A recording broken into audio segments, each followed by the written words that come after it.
Hi, my name is Jason Morgan. I'm a wildlife artist. Welcome into my studio. And in this video I'm going to talk a little bit about pastel papers. Now lots of you who follow my videos will know that I really love the sanded surface papers, so like pastelmat and UART. And the only thing with those papers, lots of people perceive them as a little bit expensive, although when you compare them to say a piece of canvas on the same size, same quality, they're much cheaper. But sometimes you want to perhaps experiment and try things out on a piece of paper, and perhaps your best pastelmat or UART, you're a bit cautious about ruining it. Well, I've discovered something, or at least somebody told me on my Patreon channel about it, and it's called Golden Gesso and Grounds, and it's an acrylic ground, and it's for pastel, so it gives us some of the tooth to normal paper. Now obviously you wouldn't want to do it on kind of like typewriter paper. It's got to be a nice thick quality paper, and I'm going to look at that in the video. And then what I did then to try it out myself was I've done a little small demo of a tiger's eyes just to give it a go to see if I can layer and layer on it. So if you're watching this on my Patreon channel, you've got the long version that's showing you how I actually prepare a sheet of paper. If you're watching it on YouTube, you've got a slightly shorter version. So that acrylic ground is completely dry, it's perfectly flat, and it's only applied in this, tiger section, bottom left hand corner. So first thing I'm doing, as I've done with lots of my pastels, is gone in with the Conti sticks just to get a general tone and colour. Now you can see it blended nicely.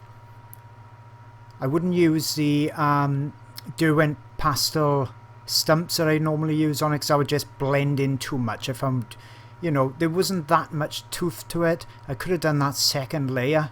So you see me come in with a stump then, it didn't really work that much, it blended out too much. So after I've got that base tone in, I'm coming in with my pencils and really starting to add the details and, make it all a bit more punchy. But as I said, this is just a test piece. Just trying it out, just trying the principles out, and that's what I would use it for. I wouldn't actually use it to do finished works, I don't think. I'll try it again with a second layer just to see if that pastel ground gives me that bit more grab to the pastel. But I think it's absolutely ideal for doing test pieces, as I said, where you don't want to use your more expensive paper.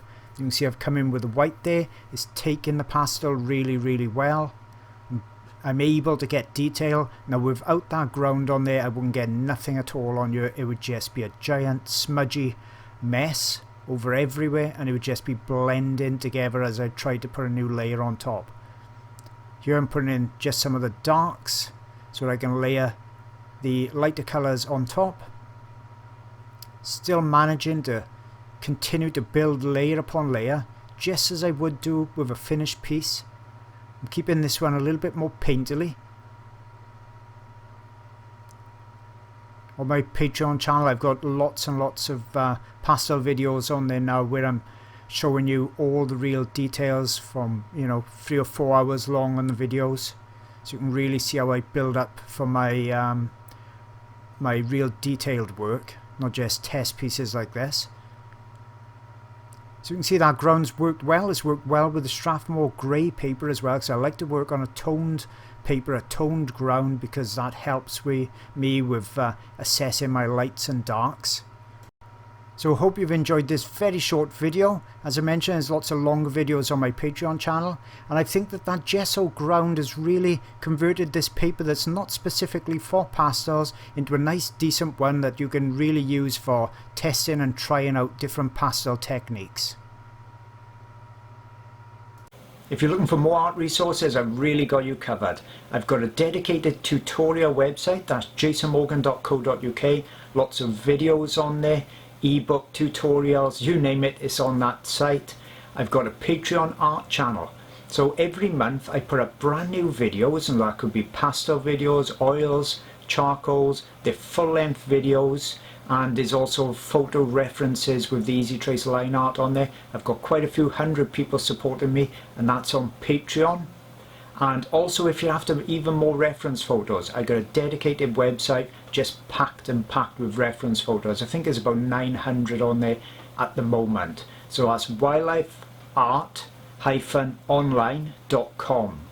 Now Please, with my YouTube channel, new videos coming on here as well. If you can possibly subscribe to the channel, then you're never going to miss out on new videos.